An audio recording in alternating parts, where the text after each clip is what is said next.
क्यों जमीन पर बैठकर यूं आसमान देखता है, क्यों जमीन पर बैठकर यूं आसमान देखता है, अपने पंखों को खोल, ये जमाना बस उड़ान देखता है। आप अपनी बेटी को उतना दूर भेजी कोलकाता पढ़ने के लिए, कभी ऐसा लोग ताने मारे क्या? कहाँ भेज रहे हैं? बिल्कुल, बिल्कुल। सब कोई बोलते थे नहीं बेटी को मत भेजो, कल कुछ ऊँच-नीच हो जाएगी तो अच्छा नहीं है। सब बोलते थे टोटल जन। लेकिन मेरे को लगता था नहीं पहले संस्कार दूँगी फिर स्वतंत्रता। मेरे को मेरे अपने संस्कार पे विश्वास था कि और नहीं मेरी बच्ची आस-पास को टोला मोहल्ला या तो फिर आपके रिलेटिव में कितनी खुशी है? हाँ, सब मतलब कि नीचे जाते हैं तो सब तरफ बस कि बहुत अच्छा लगा, खुश के बहुत बहुत बधाई। सीए बन गई हाँ, हैं। डर खौफ जो भी है सब तेरे अंदर है, डर खौफ जो भी है सब तेरे अंदर है, अपने बनाए पिंजरे से बाहर निकल, तू भी एक सिकंदर है। कुछ आपके फेवरेट हीरोज़? फेवरेट हीरोज वैसा कोई पर्टिकुलर तो नहीं है। उस तरह के अपने रिश्तेदार चाहे अगल-बगल जो ताने मारते थे, उसको अभी क्या कहना चाहेंगे? नहीं अभी तो वो सब मेरे को विश कर रहे हैं, बहुत अच्छा लग रहा है सुन के। मेरे साथ जुड़ी हैं झारखंड की सांस्कृतिक राजधानी की एक लड़की जिनका कि नाम कमल कुमारी है, जो कि भारत देश का सबसे टफेस्ट एग्ज़ाम सीए को इन्होंने क्वालिफाई करके सिर्फ अपने परिवार का ही नाम नहीं बल्कि देवघर के साथ साथ पूरा झारखंड का नाम इन्होंने रोशन किए हैं। इनको देख करके मेरे ज़हन में एक सवाल याद आता है, एक शायरी याद आता है कि समंदर से आंखें मिलाओ और सैलाबों पर वार करो। जी हाँ, समंदर से आंखें मिलाओ और सैलाबों पर वार करो, मल्लाहों का चक्कर छोड़ दो और तैर कर दरिया पार करो। इसी कथन को सही और सार्थक सिद्ध करने वाली कोमल मेरे साथ जुड़ी हैं। इनसे हम बात करेंगे आखिर किस तरह से इतने बड़े टफेस्ट एग्ज़ाम को इन्होंने क्वालिफाई किया और जो एक लोगों के मन में एक जो बात होती है इतने बड़े एग्ज़ाम को क्वालिफाई करने के लिए बहुत बड़े घर की बेटी होना ज़रूरी है, लेकिन इस बात को इन्होंने बिल्कुल मिथ्या साबित कर दिया। इनके पिताजी देवघर के बजरंगी चौक पर एक मामूली सा ठेला लगा करके फल बेचा करते हैं। जी हाँ, एक छोटा सा फल का विक्रेता है और एक फल विक्रेता की बेटी कोमल भारत के सबसे बड़े टफेस्ट एग्जाम सी को क्वालिफाई करें। इनसे बातें कर रहे हैं, जानते हैं क्या स्ट्रेटेजी रहा और किस तरह से इसको क्वालिफाई किया। कोमल जी, जनता प्लस में स्वागत है। मेरा नाम कोमल जलान है, मैं एक चार्टर्ड अकाउंटेंट हूँ। मैंने 10th तक सूरना झा अकेडमी से पढ़ा और क्लास 12 देवसंग नेशनल स्कूल से किया। उसके बाद सीए की पढ़ाई के लिए कोलकाता गई। वहाँ पहले सीए फाउंडेशन क्लियर हुआ, फिर सीए इंटर, फिर आर्टिकलशिप करना हुआ। 3 साल का आर्टिकलशिप किया कोलकाता से ही और सीए फाइनल का एग्ज़ाम दिया। उसके बाद कल रिज़ल्ट आया तो सीए फाइनल क्लियर हुआ। चलिए, बहुत बहुत धन्यवाद। बाकी जैसे कि आपने बताया कि अपनी 10th और 12th ये देवघर से किए हैं। हाँ हाँ, बिल्कुल। देवघर से ही ये अपनी जो कह सकते हैं किसी स्टूडेंट का जो बेसिक होता है 10th और 12th देवघर में ही रह के किए हुए हैं। उन स्टूडेंट को, उन विद्यार्थी को क्या कहना चाहेंगे जो अक्सर सोचता है अपनी लाइफ में सक्सेस होने के लिए पटना, दिल्ली, कोलकाता बड़े बड़े शहरों में जाना चाहते हैं, अपनी बेसिक एजुकेशन देवघर से किए हैं। देवघर के बारे में क्या कहना चाहेंगे? बेसिक एजुकेशन के लिए ऐसा कुछ नहीं है, देवघर में सारी फैसिलिटी है, सारे अच्छे अच्छे टीचर हैं, बहुत सारे स्कूल्स हैं, तो ऐसा नहीं है। तुम बहुत अच्छे से देवघर से पढ़ाई हो सकती है बेसिक के लिए। कहीं न कहीं देख सकते हैं और भारत का सबसे बड़ी टफेस्ट एग्ज़ाम सीए आपने क्वालिफ़ाई किया। सबसे पहला सवाल आता है कि सीए आपने कब से सोचा था? ये 10th के बाद या फिर 12th के बाद या फिर बचपन से ऐसे सोचती कि सीए करना नहीं है? नहीं, क्लास 12 में आकर मैंने ये सोचा कि मुझे सीए करना है। अच्छा। क्लास 12th में हमने सीए करा, ठीक है।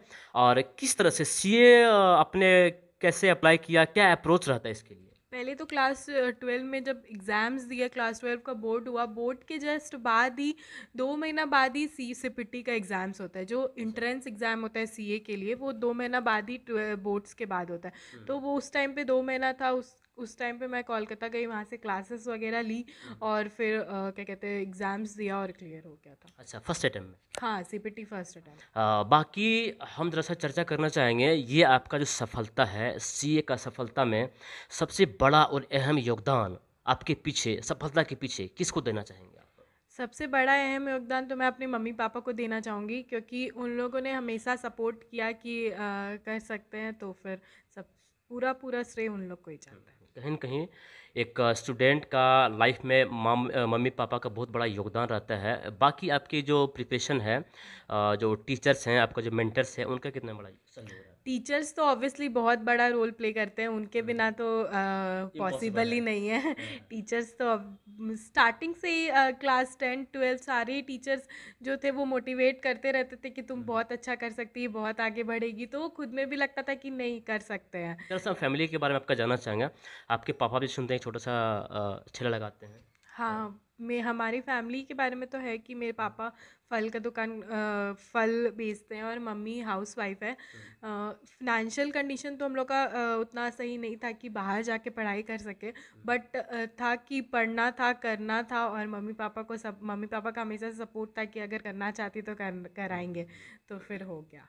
हाँ, तो कहीं न कहीं कह सकते हैं, अगर किसी के मन में वो ज़िद हो और करने का जो लालसा हो, तो कहीं न कहीं दुनिया का किसी भी टफ़ेस्ट एग्ज़ाम हो, चाहे बड़ा एग्ज़ाम हो, उसमें पैसे रोड़ा नहीं आने वाला है ना? हाँ, बिल्कुल। बिकॉज़ कई लोग कहते हैं कि इससे बड़े-बड़े एग्ज़ाम क्वालीफ़ाई करने के लिए बहुत बड़े घर की बेटा फिर बेटी होना चाहिए, ऐसा कुछ है क्या? नहीं नहीं, बिल्कुल नहीं। क्या कहते हैं, अगर करना चाहते हैं तो फिर हो जाएगा। पैसा तो फैक्टर है ही, लेकिन अगर आप स्टार्ट कर देंगे और आप अगर चाहते हैं कि कंप्लीट करना है तो फिर सारी पैसा तो फिर बाद में आता है। बाकी आपका फ़ैमिली के बारे में थोड़ा-सा जानना चाहेंगे, आपके फ़ैमिली मेंबर में कौन-कौन है? हम लोग 3 बहन, 1 भाई है। मेरी 2 छोटी बहन है और एक छोटा भाई है।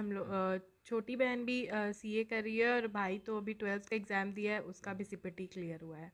यानी कि कहीं न कहीं आप लोग चारों सीए ही करेंगे। हाँ, बिल्कुल। अच्छा, ये आप सबसे बड़ी हैं, आपने सीए क्वालीफ़ाई किया, इसलिए सब लोग इसी रास्ते में जा रहे हैं, या फिर प्री प्लान था कि सबको सीए ही करवाना है? अ, उन लोग का खुद का ही मन था कि नहीं, हम लोग को भी सीए करना है। हाँ, तो कहीं न कहीं आप सक्सेस हो गए, तो वो सबके अंदर एक मोटिवेशन और जागा और हो गया, जाग है ना? गया, बिल्कुल, तो बिल्कुल। अपने छोटी भाई-बहन को आप एज़ ए सक्सेस बड़ी दीदी होने के नाते क्या कहना चाहेंगे? हाँ, क्या छोटे भ एक्सपीरियंस आपका रहा? छोटे भाई-बहन को तो यही कहेंगे कि इन लोग को तो बताते ही रहते कि कहाँ-कहाँ जो हम गलती किए वो नहीं करने, अच्छे से सारा क्लासेस सही टाइम पे कंप्लीट करने, और क्या कहते हैं, सेल्फ स्टडी करने। जैसा हम जानना चाहेंगे, आप देवघर में लगभग अपने ज़िंदगी का 14-15 साल देवघर बिताए, है ना? हाँ, और यहाँ से जब आप कोलकाता गए, देवघर और कोलकाता में आपको एजुकेशन के सेक्टर में क्या कुछ अंतर दिखाई दिया? यहाँ टीचर और वहाँ के टीचर, क्या कुछ अंतर दिखा रहा है? नहीं नहीं, यहाँ वहाँ के टीचर्स तो खैर बहुत बल्क नंबर स्टूडेंट्स को पढ़ाते हैं, तो वहाँ तो ऐसा था कि हमें कभी भी कोई भी टीचर से फेस टू फेस कांटेक्ट होना बहुत मुश्किल था, बट यहाँ तो हम लोग डेली टीचर से फेस टू फेस मिलते हैं, टीचर खुद बात करते हैं, मोटिवेट करते हैं, तो यहाँ तो अलग था और वहाँ अलग। देवघर के अब आपके जो बचपन के टीचर रहे, चाहे 10th का 12th हैं, आपकी जो सीए क्लियर होने के बाद मिलने आए हैं क्या? हाँ, क्या कहते हैं, सर का कॉल आया, क्लास 10 के भी जो टीचर्स, प्रिंसिपल सर थे, हम लोग के वाइस प्रिंसिपल सर थे, उन लोग का भी कॉल आया, और 12th में भी मिलन सर थे, और भी बहुत सारे टीचर्स थे, उन लोग से भी बात हुई, सबसे बात हुई। बाकी टीचर लोग मिलने के लिए आ रहे हैं, बधाई दे रहे हैं, और आस-पास टोला मोहल्ला या तो फिर आपके रिलेटिव में कितनी खुशी है? हाँ, सब मतलब कि नीचे जाते हैं तो सब तरफ बस कि बहुत अच्छा लगा, खुश के बहुत बहुत बधाई। सीए बन गए हाँ, हैं। बिल्कुल। चलिए, बहुत अच्छी बात है, और जनता प्लस की तरफ से भी आपको बहुत सारी शुभकामनाएँ। मम्मी को खासकर क्या कहना चाहेंगे? मम्मी तो मेरी सुपर मम्मी है। हाँ।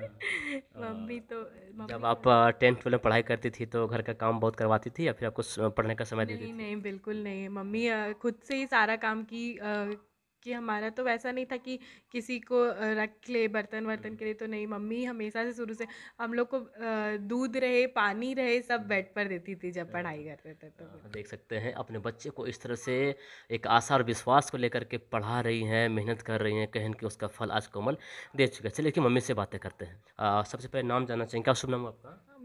मेरा नाम उषा जलान है। उषा जलान जी, आपकी बेटी कोमल जलान सीए क्वालीफाई कर गई हैं, कैसा माहौल है आसपास का? बहुत ज़्यादा अच्छा है। बात ये रहेगी कि बहुत सारे समाज में आजकल अपनी बेटियों को आगे नहीं बढ़ाना चाहते हैं, बेटी बेटा पर ज़्यादा भरोसा करते हैं। आप अपनी बेटी को उतना दूर भेजी कोलकाता पढ़ने के लिए, कभी ऐसा लोग ताने मारे क्या, कहाँ भेज रहे हैं? बिल्कुल बिल्कुल, सब कोई बोलते थे नहीं बेटी को मत भेजो, कल कुछ ऊंच नीच हो जाएगी तो अच्छा नहीं है, सब बोलते थे टोटल जन। लेकिन मेरे को लगता था नहीं, पहले संस्कार दूंगी फिर स्वतंत्रता। मेरे को मेरे अपने संस्कार पे विश्वास था कि नहीं, मेरी बच्ची को बस वही विश्वास के थ्रू मैंने उसको भेजा। और बोलने वाले तो बहुत कुछ बोलते थे कि बेटी है, दूसरे घर जाएगी, चूल्हा चौका ही तो करना है, और करेगी क्या, पढ़ लिख के करेगी क्या। लेकिन मेरे को लगता था नहीं, हर लड़की का अधिकार है कि वो पढ़े, हर बच्चे का अधिकार है शिक्षा, प्यार, हर बच्चे का अधिकार है कि वो उसके मतलब मम्मी पापा से उसको मिले, हर बच्चे का। क्या बात इन्होंने कही है, कोमल की मम्मी ने एक बात कही कि पहले संस्कार देंगे फिर स्वतंत्रता देंगे, और उस संस्कार के साथ साथ स्वतंत्रता कोमल को मिला और कोमल ने इस चीज़ को अच्छी तरह से भुनाया। बाकी कहना चाहेंगे कि जब आप भेज रहे थे तो आपका दिल क्या गवाह कर रहा था कि सक्सेस करेगी या फिर क्या करेगी? बिल्कुल बिल्कुल, मेरे को 100% विश्वास था कि मेरी बेटी जरूर सक्सेस होगी, जरूर होगी। और आज वो सक्सेस आपके सामने है।